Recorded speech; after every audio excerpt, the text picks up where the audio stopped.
everybody to SQM 2024. Again, we have been going on for a considerable number of years. I think it's number 31, Margaret. Thank you. I'm just wondering. 31 years, goodness me. Right, okay. And I'm only 21 years old as well. Well, if you believe that, you'll believe anything. So we started this, and both Peter and I and Ellie have been involved with SQM right from the very beginning, as I think Kirsten pretty well has almost. So I think that hopefully this should be, if it's half as successful as all the previous ones, I'm absolutely delighted. In fact, I think it's going to be more successful than all the previous ones, which I think is fantastic. Now, what we'll actually do, so we can get going, is just to remind everybody that's just arrived that we will be recording but editing out question and answers and editing out all the breaks, and asking people to remain muted during the presentations so we get clearer videos, because all the presentations videos will be actually up on the website, and the website's in the chat, and the PowerPoints from all the speakers will also again be put in the chat. We put in the website to the appropriate places. And at that stage, I would like to officially start the conference and officially start introducing our first speaker. So Tom, if you would like to load up your slides, that would be fabulous. And we are very, very lucky to have Tom,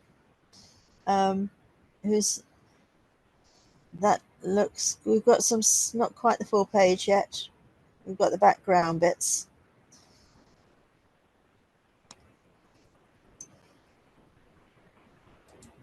That's brilliant. Thank you very much, Tom. So I'd like to introduce Tom. Well, what can I say about Tom? He's basically been involved with quality for a number of years, put it mildly. He is world famous.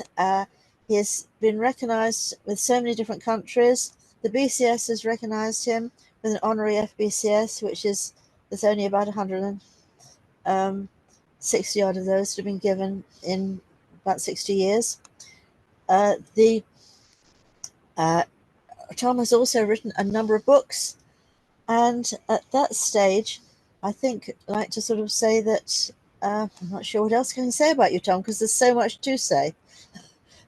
That one of the things that is going to go onto the website, as Tom has already passed on the slides which we put up there, and also he has got a new book, and this book has just been completed. Tom, did you just, before you start your presentation, would you like to mention the book, or are you going to mention it within the presentation? Both, but the link to the free book on evolutionary delivery is in the website, and I'm excited about the book, and I hope people will download it and share it with some friends. And if you download it, then, and Tom very kindly said you get it for free rather than actually buying it. So definitely recommend this. And Tom, thank you very much. That's very, very generous of you. And at that stage, we officially start the SQM conference and introduce Tom Gills. Thank you. Thank you. Strictly speaking, it's 4 minutes until the official time. Shall I wait until that so everybody? That's true. Gets a chance to synchronize. Well spotted. My clock actually says is fast. Is that one of those analog clocks? No, it's a traditional one. But when I looked at my watch, you are 100% right. The watch is correct, but the other one isn't. Wait until on the hour. Okay. Well, we've sort of just, I think, for those that arrived late, just mentioned that the chair of the quality SG, unfortunately, is unlikely to be with us. He's currently in Jordan, and he's having a lot of trouble with the connections. So that I think that there's going to be definitely a bit of a hitch there. So he might join us if he can on some of the sessions, but it's from the email that I got from him, I think it's a bit unlikely. Just to mention that the we will be actually having the quality SQM conference. Sorry, I ended up touching the screen. Tom, I think I might have put something in front of your screen, Tom, have I? Oh. That was my fault, I think. No, it's my Can fault. share and Tom can share again. Okay. So do you want to unshare and reshare?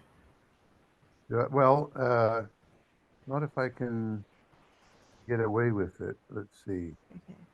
While Tom's sorting that out. Oh, that's perfect. Absolutely perfect, Yeah. Tom. Thank you. I've got an oversensitive computer. If I touch anything, something happens. Don't touch anything, yeah. I just wanted to see everybody's faces instead of my slides. That's what happened. Just to actually mention then, on Monday the 14th of October, there is the Quality Annual General Meeting, and this follows a presentation by Malotaux, again, a very experienced speaker. So the details of that will be appearing shortly onto the Quality website. So at this stage, I'm just about to say, it's not a good idea. No. It's too late. You should have done it half an hour ago. Do you want to, Tom, need to do something first? Oh, okay. Solveig wanted to say hi to people. Can you see her? Oh, yes. Hello, Sol. Hi. Hi. Oh, it's wonderful to see you. Yeah, thank Hello, you. Shay. It's great. I hear you. I can't see you. Yeah, there. And Niels is there. Yes. And Atsushi from Japan Oh. is there. And oh, Cecilia Hoskins. oh, Cecilia. Lots of old friends. Hello, everybody. Bye. Okay. Bye, Sol. Hello. So at that God. stage, One are we- minute until I should start. I think we're on time. So introducing Tom Gilb. Thank you very much, Tom. Okay, let's see. Just testing. I'm going to start exactly on time, which is in 10 seconds or so. I've got an Apple Watch and it gives me digital time, and it's very reliable as long as you've got the battery charged up. 3, 2, 1, 0. So, hello everybody. Welcome to the conference.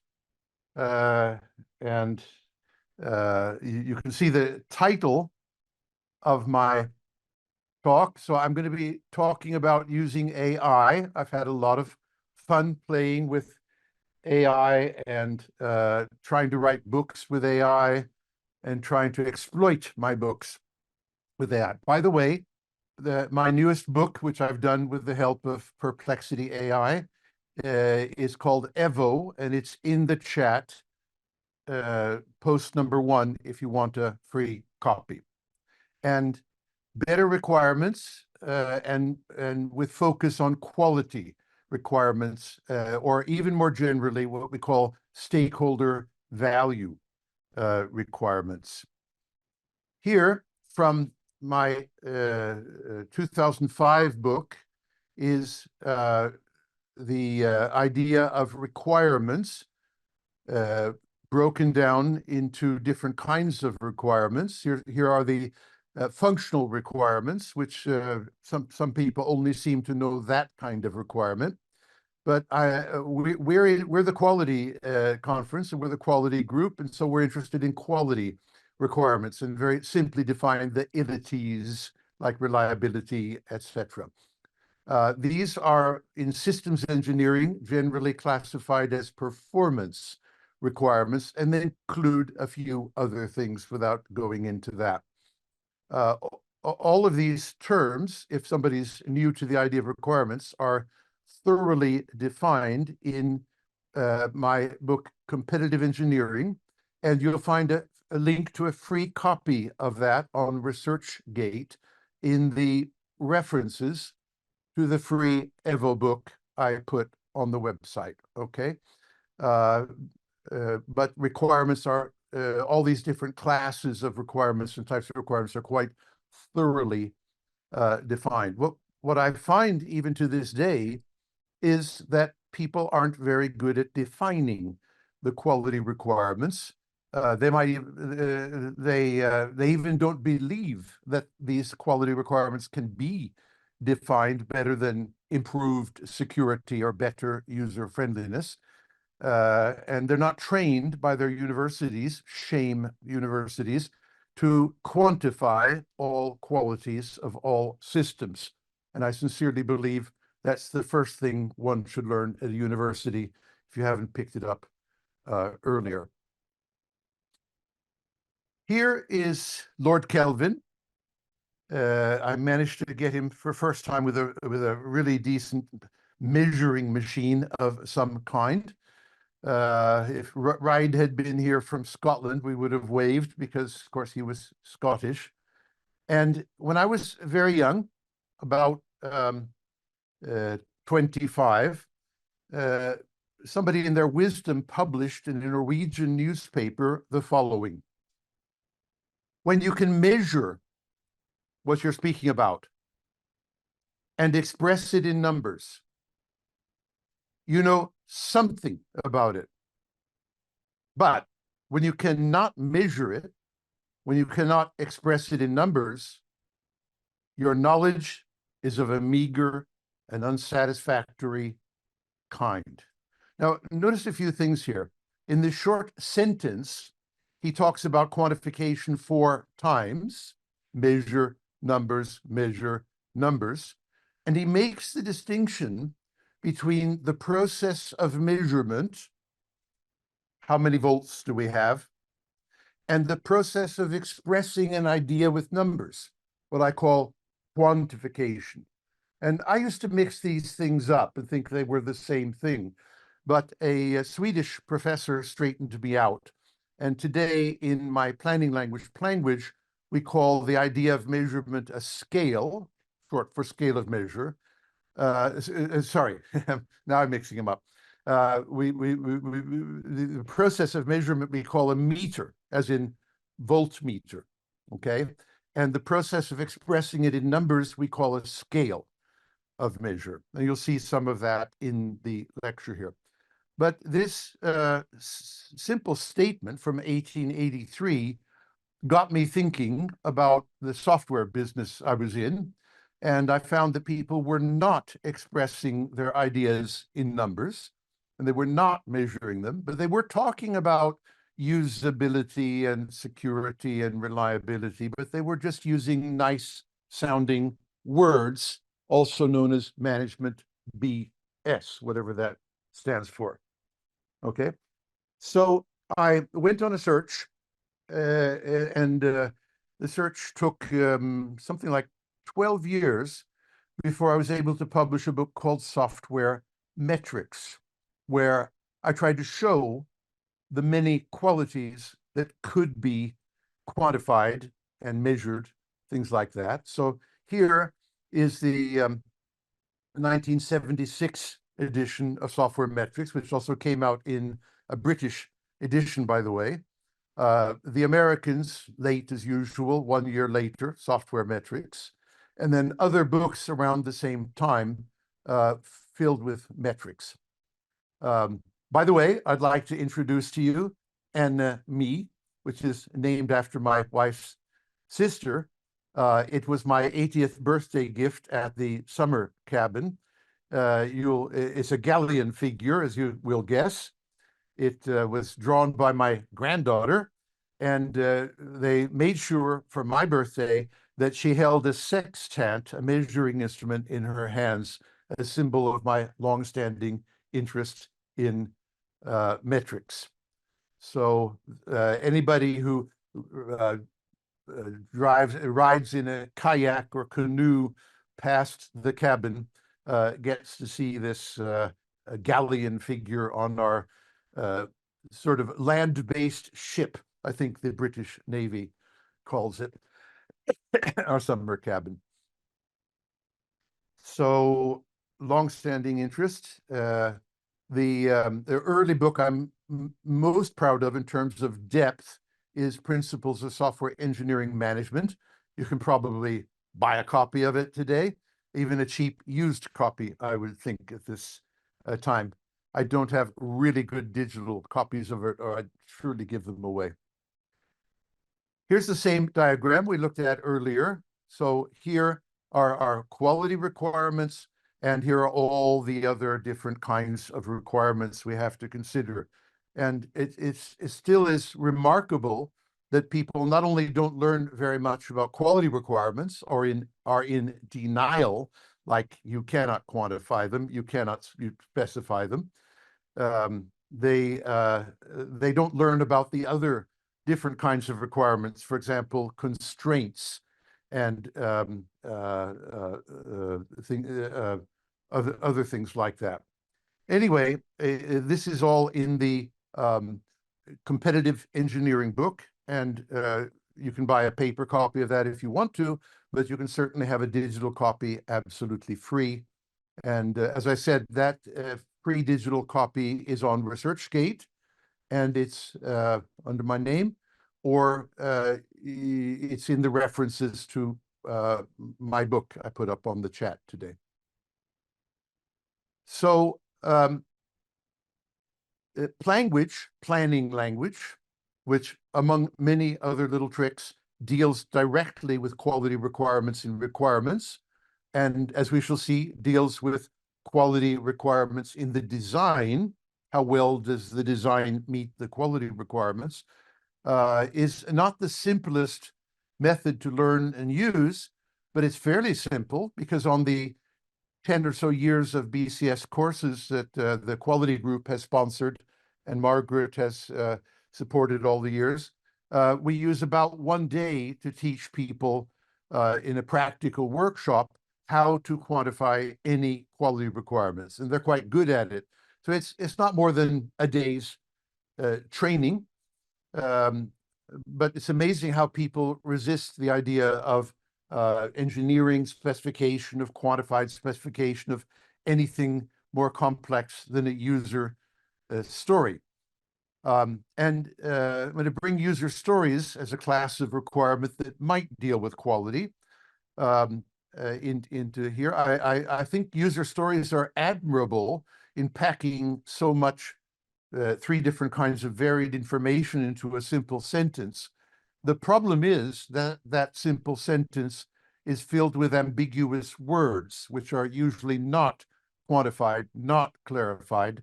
And so if all we had was user stories, we wouldn't have serious quality engineering. But what I do is I take user stories as a departure point, and then I start quantifying things. If it says something like, I want better security in the user story, I will say, okay, how much better security and how are you defining security? And I'll put that in a Planguage statement, as we shall see. There's a famous statement from my book, the Principles of Software Engineering Management book I showed you. Things should be as simple as possible, but no simpler. By the way, I know you think Einstein said that, but nobody can prove it. So luckily, I wrote it in my book in 1988. So I always wanted to say something as wise as that. And since nobody can prove Einstein said it, I'm going to claim I said it. Things should be as simple as possible, but no simpler. So quality requirements should be as simple as possible, but no simpler. And what I'm saying is the popular, widespread user stories are too simple for many purposes, not for all purposes.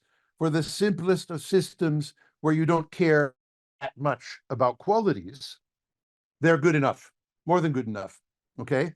But the moment you're dealing with, say, a national health system or a defense system where things are quite serious and life is at stake, then it's very important that the quantified quality requirements, the critical ones, as I like to say, it's very important that they are quantified and measurable, and that we enter into a systems engineering, hello, Cecilia, or perhaps, if you wish, software engineering process, and we take these qualities quite seriously. By the way, for those who like simplification, I have a little booklet. I'll send a free copy to anybody who requests it on this call here, Life Design. And Life Design is where I talk about my methods to anybody and everybody. I train many of my family members in ideas of how to design the qualities of their life, okay? But that book forces me to simplify my Planguage methods so that anybody, even a fairly young child or teenager, can easily understand them. So do ask for the Life Design book by email if you wish.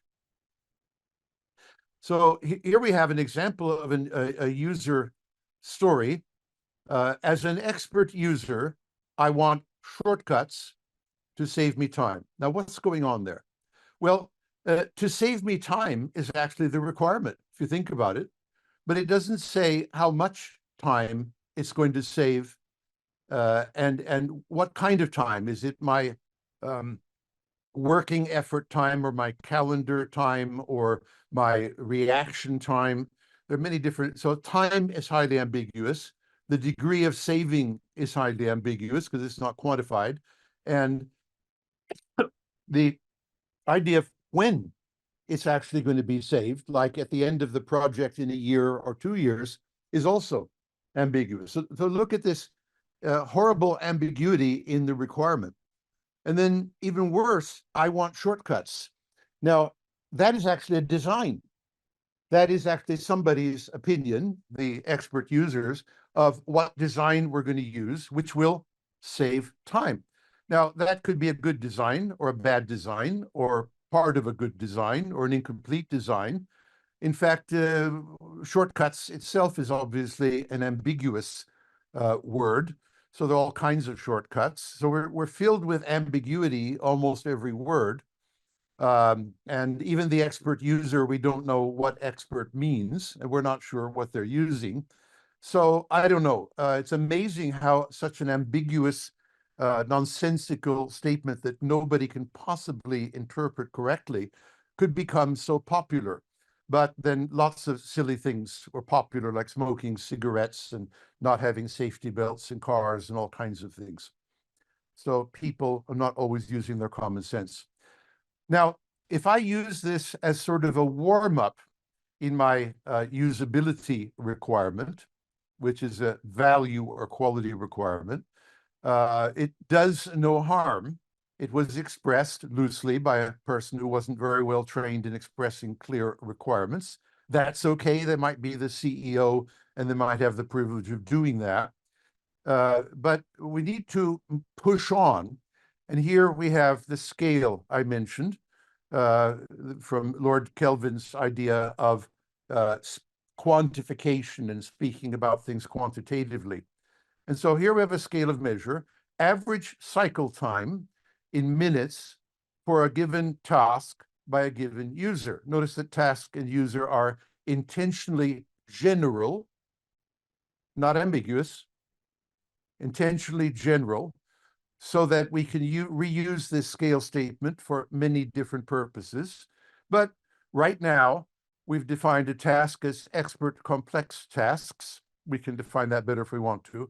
And the user is an expert. So we've defined these two terms down there. And the level of save me time is 6 minutes. And when we want that to happen is by the deadline at the end of the year.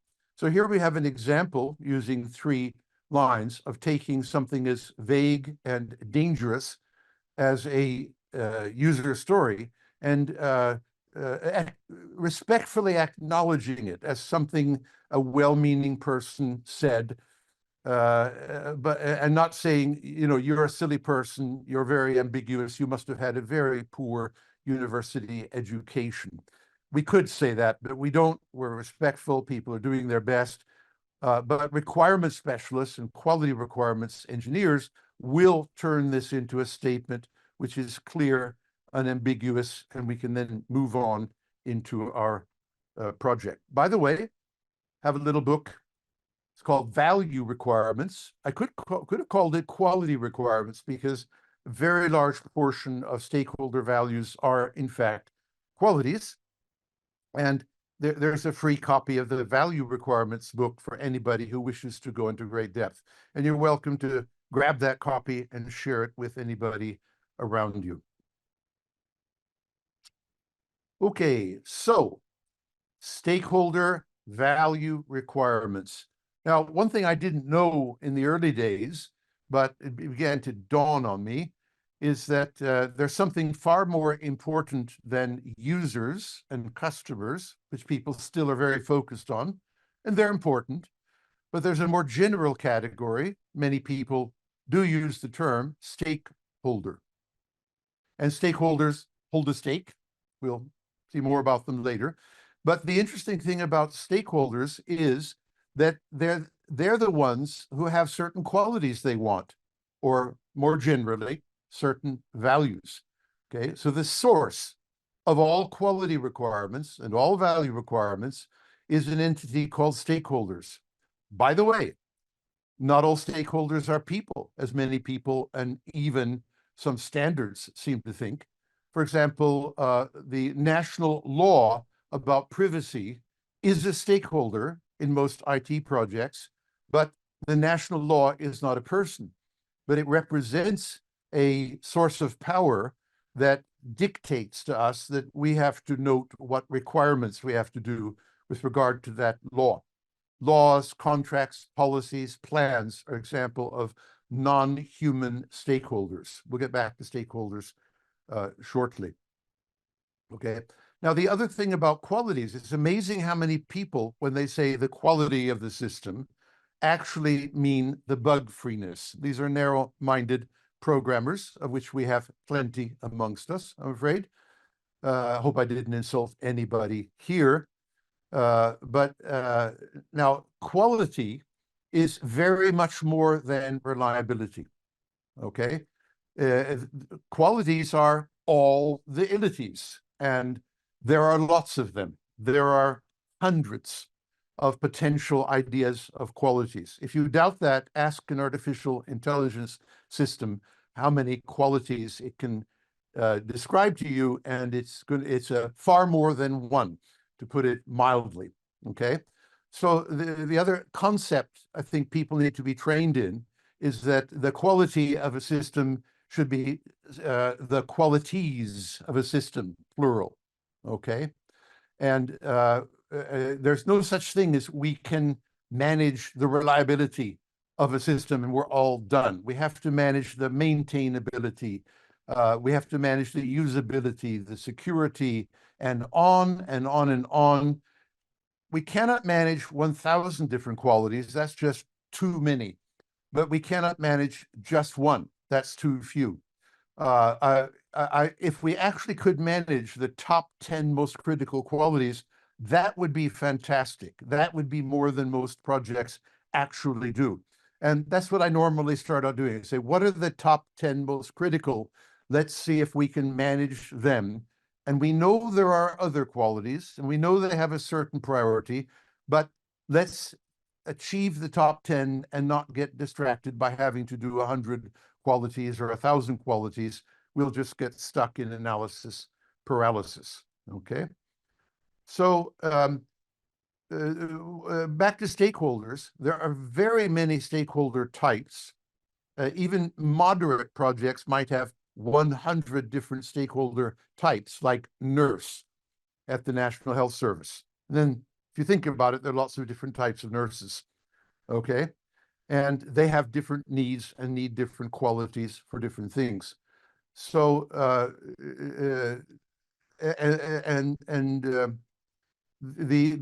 stakeholders, they will have conflicting needs for, that is, if you gave them exactly what they wanted, you'd steal so many resources from your project that you could not deliver the quality levels that other stakeholders wanted. So we have a little problem called a balancing act here, where we've got to give enough to the nurses so they can function safely, but not so much that we deny the doctors the qualities they need. Put it that way. Okay.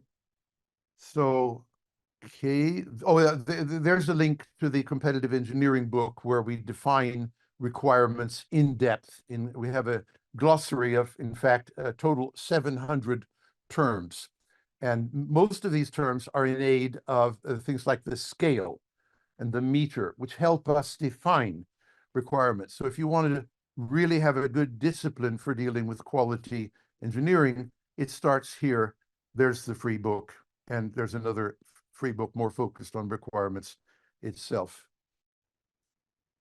Here, a little bit more detail about our friend stakeholders, another free book called Stakeholder Engineering. Here's a little map of different stakeholder types generically, and then different specific stakeholders. And people talk about stakeholders, but I find very little evidence of a real stakeholder discipline. This book is trying to create a discipline of stakeholder engineering. I don't think any other book has gone to the depth I have, but take a copy, spread it to people who mumble stakeholder and say, do you mean a serious discipline like this for serious projects like our national health or defense or something like that? Okay. But we've got to acknowledge and respect our stakeholders. We don't have to do what they say they want. We have to acknowledge what they want and then do our best. And we have limited time, limited budget, and limited technology. So we cannot satisfy the most extreme dreams of just any old stakeholder. We're going to have to say no. At some point, you can't have that much. Otherwise, the doctors won't have what they need to save life. So there's a balancing act. By the way, I've written a new book called Optima. And if anybody asks me for a copy of Optima, I'll give it to them. It's written this summer. And it's about balancing the many qualities and many costs. You'll also find it at ResearchGate and LeanPub if you want to look another place for it. Okay, so here we have the requirements book again.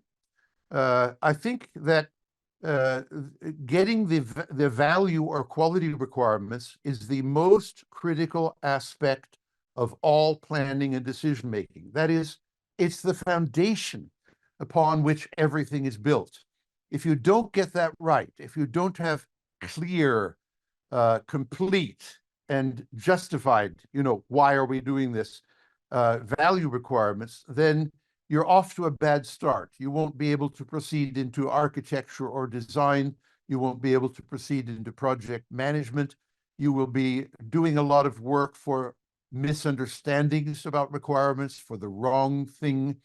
So just to say the quality requirements, the value requirements are the foundation of all project work. If you do this properly, you're off to a good start. You have a fair chance of delivering the most important things. But I find that most people are not there at all. I've gone into surely 100 different businesses around the world and taken a look at their requirements, and not one of them starts off by having really clear quality requirements. They all start off with nice sounding management BS words on their PowerPoints.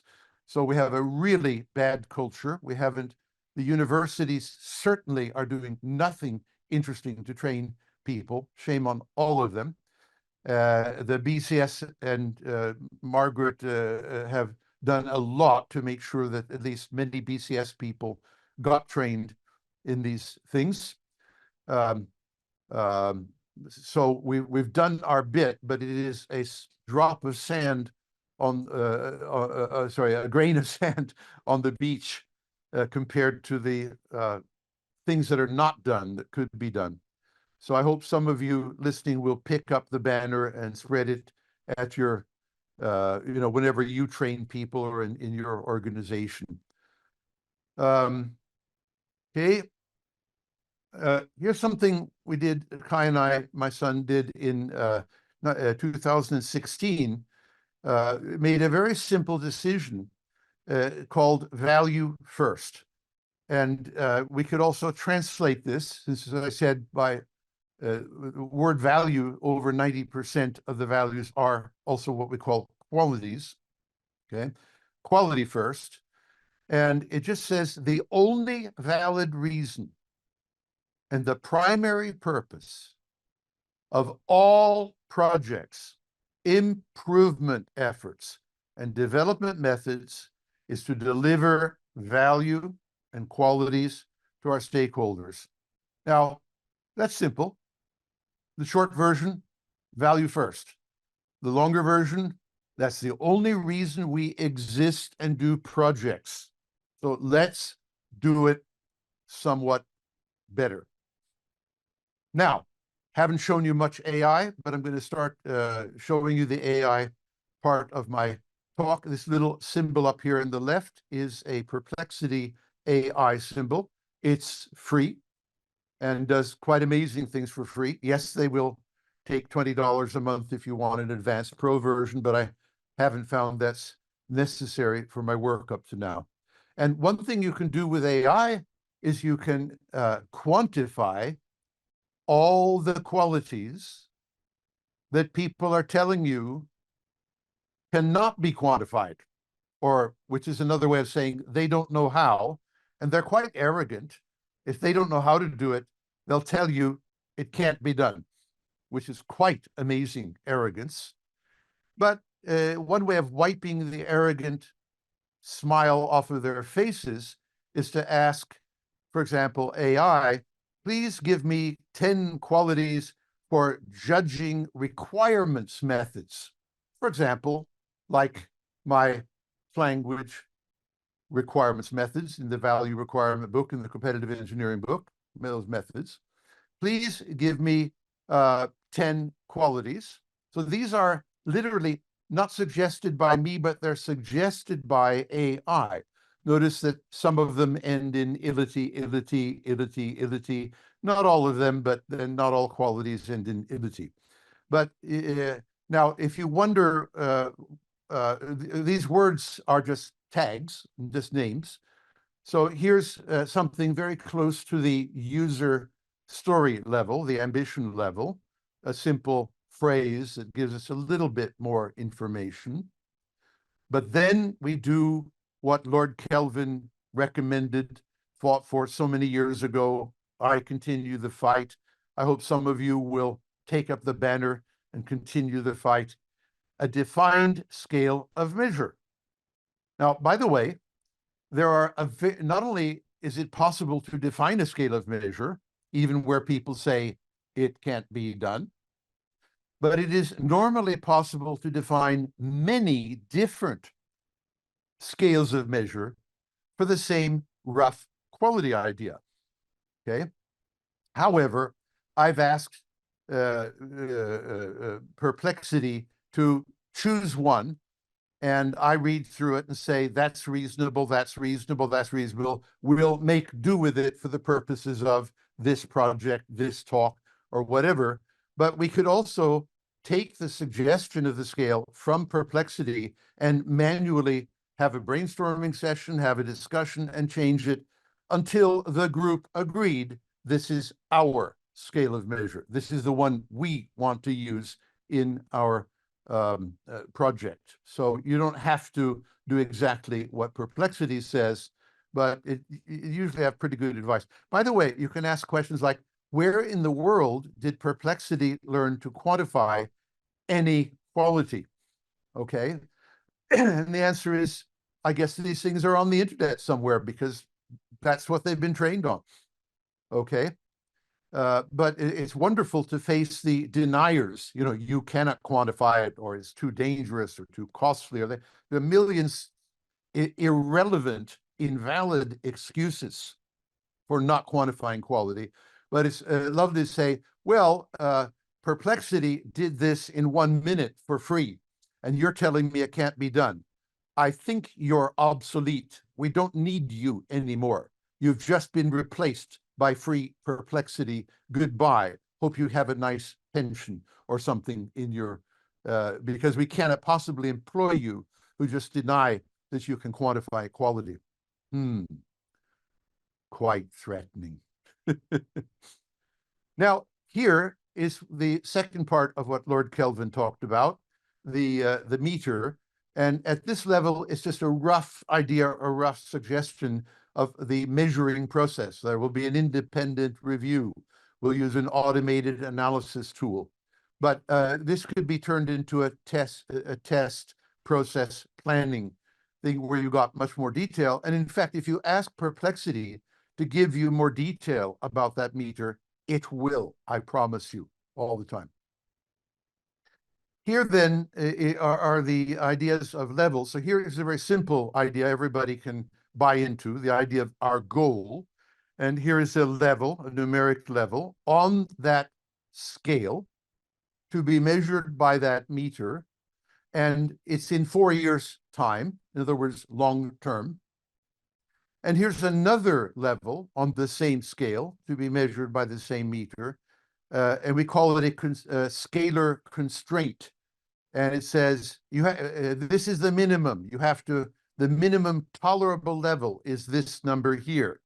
So survival of the system, where it's deemed good enough to share with the user, for example, that's this level. And then, and that's after 1 year, you have to get to survival level. And then if you keep on working on your system in an agile or evolutionary way, after a while, you might get to this more ambitious level, the goal. By the way, I asked Perplexity to give me some notion of who are the primary stakeholders for this goal. And it makes some suggestions which are perfectly reasonable and interesting. And I've asked it to give me at least 2 stakeholders, which proves the point that there's not just one stakeholder behind one goal. There usually are 2 or more. I also asked Perplexity to tell me exactly where in my free competitive engineering book it would find more information about this particular goal. So there it is. And I also fed it a copy by simple copy and paste, both of these, into Perplexity, my value requirements book. And I said, where in this book will we find detail?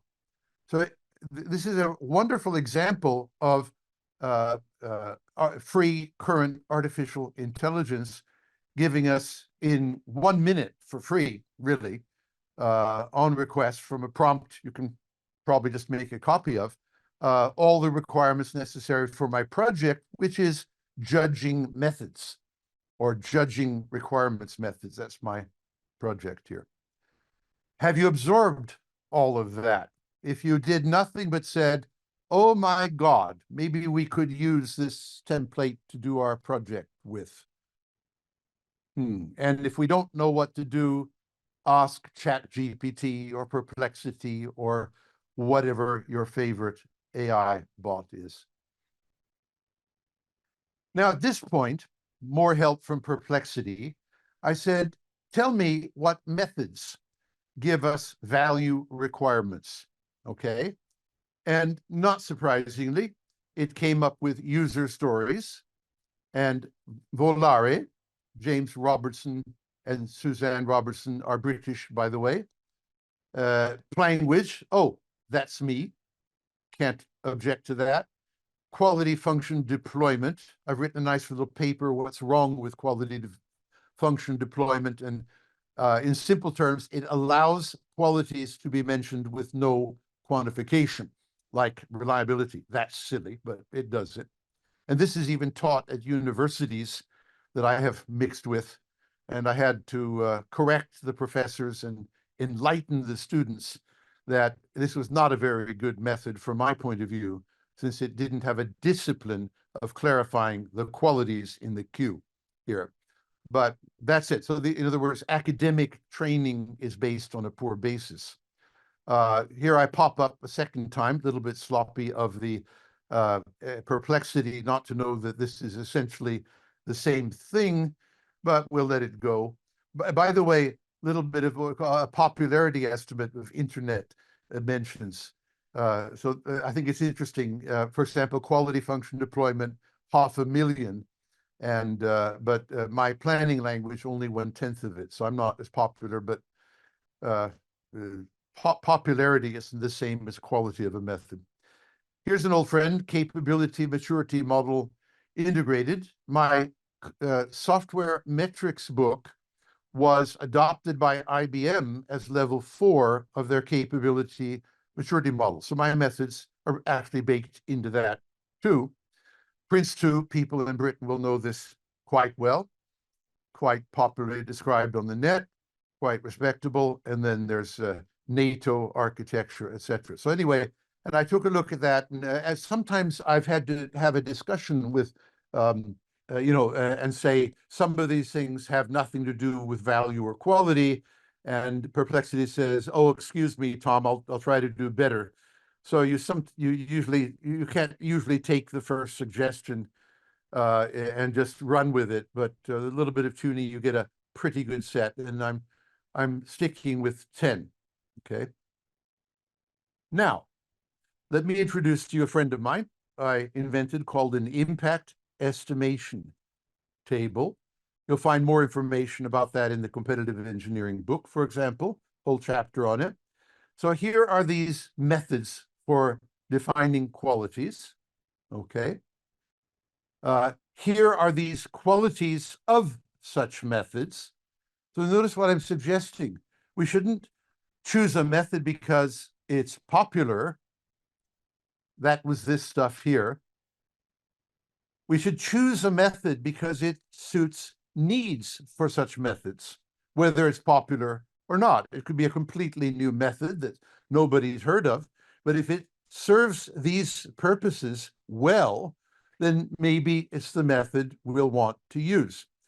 So I asked Perplexity to build an impact estimation table, and it turns out Perplexity knows Planguage very well. I don't know how or where, it won't really tell me, but I suspect it's got a free copy of competitive engineering somewhere like you can have.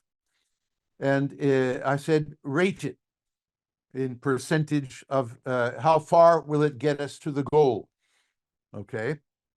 And these numbers are often a bit too generous. And you have to talk to it a little bit and say, do you realize, that method doesn't have any quantification in it? It should get 0 for clarity. And so, oh dear, yeah, you're right, Tom, and it'll 0. So we sometimes have to go through a process of reminding Perplexity that we said quality and quantified quality and quality engineering. But anyway, this is its first draft, and it's got some numbers there. And when it comes up with the fact that Planguage or CE has the best scores here, I don't feel like badgering it or complaining too much, but I really should complain more than I do. But anyway, here's a first draft rating in multiple dimensions, 10 dimensions, which are quantified, of 10 different requirements things on it. So we can at least have a discussion, which method should we choose for our project if we buy into the idea that we should measure a quality requirement method on such quality requirements. Notice the doubleness of it. The quality requirements are measured on the basis of quality requirements. Other quality requirement methods are based on this. Okay. Now, being a skeptic, just seeing numbers like this, I hope many of you said, but Tom, how do we know these methods are not just a random number thrown out by Perplexity? Because Perplexity will throw out random numbers. And if you tell it that sounds like a random number to me, it might say, yeah, I was just sort of trying to show how it might look. Sorry, Tom. I acknowledge that you should have a decent basis for the number, of course. So it'll meekly go into a corner and come back and give me better numbers. But I have a way of doing it. I said, look, here are some numbers. See, 78. So let's see, where did yeah, got my own. Let's see. Yeah, so that's the user story average, right? And I said, give me the justification. So that's its reasoning, admittedly in words without facts and numbers. And by the way, if you say, thank you for your justification, and I often ask for 2 or more justifications, and I get it, but I just asked for a justification here. But if you say, I want some facts and numbers, and I want you to give me the URL citations from where you got them, actually, one of the reasons I chose Perplexity is that it's better than the others at giving real citations. Sometimes it gives fake citations. You got to keep your eye on them, but it does, when you push it, give real citations. And that means you can check out the facts and say, aha, that deserves 78% for user stories for this quality. Anyway, this is just a sample of the numbers it rated for probably the first quality and why. And you can read through that. And usually people don't even ask this question and they don't get this answer. And if they did, they'd be very impressed and probably say, oh gosh, you're an expert and you say all these nice sounding words, so I guess I'd better believe you. But that's really not good enough, but it's a start. Okay. Here for Planguage, my language, for each one of these, for the clarity measure, the 95%, here's its reasoning. For consistency, for my 95%, here's its reasoning, etc. At least I can, I can answer the question, why did it give me such nice high numbers? And I can choose to believe it or not. And in general, when you start, you probably shouldn't believe it. You should actually keep on pushing until you get some facts of real use of the method with really measured numbers in real places like Intel or Hewlett-Packard, where they have really measured these things for Planguage. Then I begin to believe it. Okay, so this is an overview. I've got another quarter of an hour to sort of, I think in a way, I've given you the main ideas. In fact, for some people, probably too much, but that's why you've got a copy of the slides. That's why you've got a copy of the books. I hope it inspires you to learn more about these things and go back. But here's a little bit more in the time remaining. Now, so here's my question to Perplexity. I want to specify a security requirement for the National Health Service health system. Can you do this in Planguage for me? And here is the answer. In other words, protect patient data. Here's the ambition level, very close to and similar to the user story level. Nice sounding words, bullshit, probably in a PowerPoint statement for the C-level executives discussing the projects at NHS. Here, however, is a scale of measure. Maybe you can find a better scale of measure. Good. You could even ask for 10 different scales of measure ideas from Perplexity and choose, or you can manually start adjusting, the terminology here to get closer and closer to the scale you want. Here's a rough high-level suggestion of the test process known as the meter. And you say that looks good enough for the moment. We'll leave it to our QC people to devise a more detailed test process. And here is the minimum tolerable level, which happens to be identical to the goal level. I'm not sure I like that, and et cetera, but at least it's come up with a draft level there. Here's a new one we didn't, by the way, wish means the desire of the stakeholder. And that wish might be too high to actually deliver. Perfection is usually infinite costly and cannot be delivered. So the goal is the level we've committed to in the project after finding out that we have technology to do it and we can afford it in our budget together with everything else. So this is the balanced level, the real level, but this is just the dream. I have a dream level of this, and kind of silly that all three have more or less the same thing here. The past level is always interesting. This is called systems analysis, but that's, a level we know has happened and we've measured, and it gives us some idea of why 100% is better than 98%, so that sounds good. Here are the different stakeholders. Here is the rationale, in other words, why we want to do it. But perplexity goes further and adds all these different things. Here are some implementation ideas. Here are some constraints. This is all generated by perplexity for this requirement. This is what Planguage does. It gives a rich, detailed picture so that the National Health Service doesn't accidentally kill you. Constraints, risks, and other notes. So very good. If we've got such a good requirement from a human requirements analyst, I would be amazed. They must have been trained by the British Computer Society on a quality course sponsored by the Quality Group, right, Margaret? That's what we train them to do. But it can do it, okay? So now, I then ask, here's the prompt, try it yourself, suggest the 20 most critical quality and value requirements for a children's hospital. Notice how I'm getting specific now, not just generally about NHS. And it immediately generates 20 requirements, which all are quite reasonable if you think about it. And then, of course, it generates suggested generic high level, you fill in the details of what and how and why and who, which I instructed it to do, by the way. See what, generate qualifiers, what, who, where, why, how. And it generates then a reasonable generic scale of measure.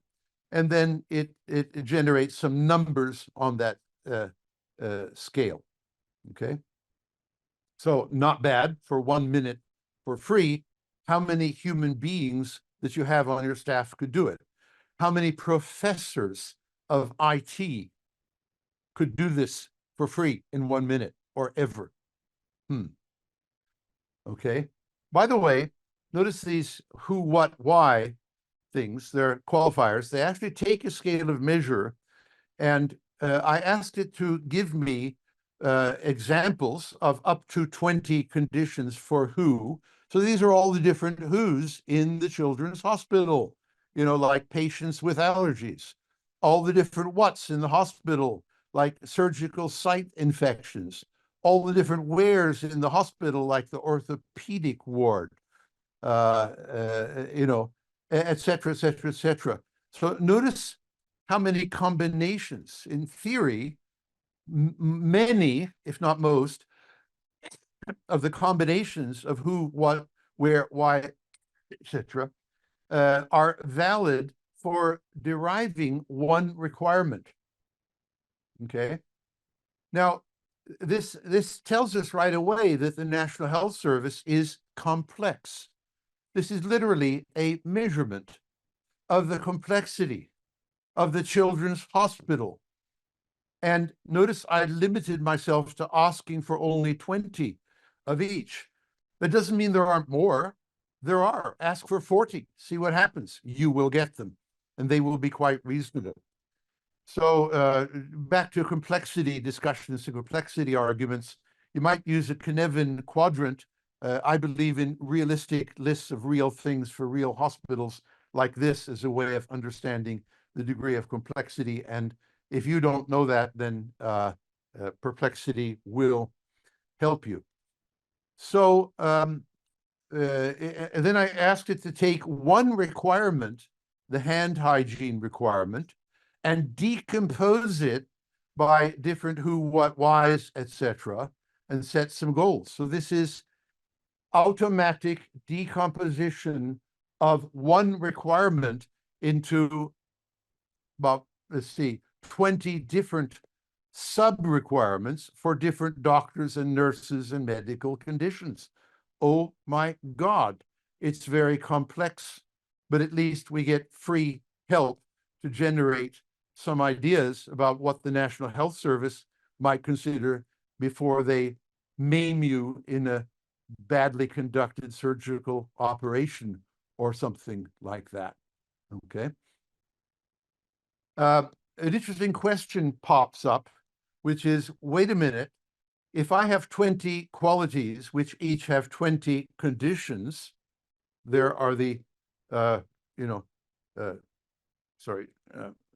are the 20 conditions for one of the 20 requirements, the hand hygiene ones. That means that there could be 400 separate goal requirements for the National Health Service. Doesn't seem unrealistic for such a complex idea. So the question is, how many of these should the National Health Service, really do? 1, no, probably kill too many patients. 10, well, 10 times better than 1. But let's make a long story short. I actually asked Perplexity to generate some thought about it. And the thought goes in the direction of that, for example, if you did 20 of the qualities at goal level, then you would, over a 10-year period, get a pretty good rate of return on investment. In other words, it'd probably pay off for the National Health Service in saved lives or something like that. Okay, so I don't have time to go through all the reasoning here, but it's interesting, quite simply, that we can ask Perplexity how many requirements we should do in the current project and how many would pay off. Interesting idea in itself. Okay, now I asked Perplexity again, here we're using artificial intelligence, to take the requirements and tell me how many work weeks they used to be called man years or something like that. Work weeks it would require. This is a small sprint or a small EVO step it would do. And I say, what would you estimate the percentage of our goal that we'd reach for the hand hygiene if we did this in 2 work weeks, this goal? And actually what I said was, in the first 10 weeks of the project, what we're doing now is sprint planning for agile people, but I call it EVO step planning in the EVO book. That's in your chat number, 2 places. And I said, imagine 3 parallel projects in the first week. Here's 2 work weeks for this, 3 work weeks for that, etc. And 3 different parallel projects. And what kind of results will we get in moving towards our goal? Okay, so we don't measure results in the fact that we've programmed the user story or the functionality. We measure progress in quality delivered, value delivered. And we can ask ChatGPT for advice on what small steps, early steps should we do. Here's the 2nd week, the 3rd week. Here are the first 10 weeks of the project, a suggestion of a whole bunch of things we could do that it claims will move us a great deal of the way towards our goal. Very interesting way of planning and getting help from artificial intelligence to do it. So here are, let's see, I think, what have we got? I've got only 4 minutes left. So here's an example of using AI to decompose digital transformation into 10 steps. So that's digital transformation, and it's decomposed into 10 steps of quality delivery, measurable to the real system. Thank you, AI. Here I'm using it to get some information on the tasks I must do for this requirement to deliver this alcohol-based hand rub dispensers sub-strategy. Here's some information about it. Here are the specialists needed. I've specifically asked for these 5 things, asked for it to plan them, to give me some practical idea of what should my sprint be doing, okay? Here, back to the diagram we showed earlier, are the different requirements generated by Perplexity in these different classes, constraints, resources, functional requirements, etc. And let's see, only minutes left, so I need to wind down. I asked it if we only used user stories and not Gilb's quantified Planguage quantified requirements. It said, well, we would lose 60 or 70% sorry, of the critical needs at the National Health Service. In other words, user stories would kill patients. Pretty dramatic, but that's what it must be saying. And then how good are these methods for the different requirements? Here's an impact estimation table generated. And here are, yeah, I think we did this before. So good, 2 minutes left, summary level. So here's my summary. AI is today for free in about a minute at a time, powerful, currently available, and getting better and better every day tool for developing good requirements and for teaching it. Planguage, free method for you, is a complete systems engineering, in other words, suitable for National Health Service, requirements language suitable for our most demanding projects and enterprises, as rated by Perplexity. And Planguage offers patterns to analyze complex systems of any kind, like was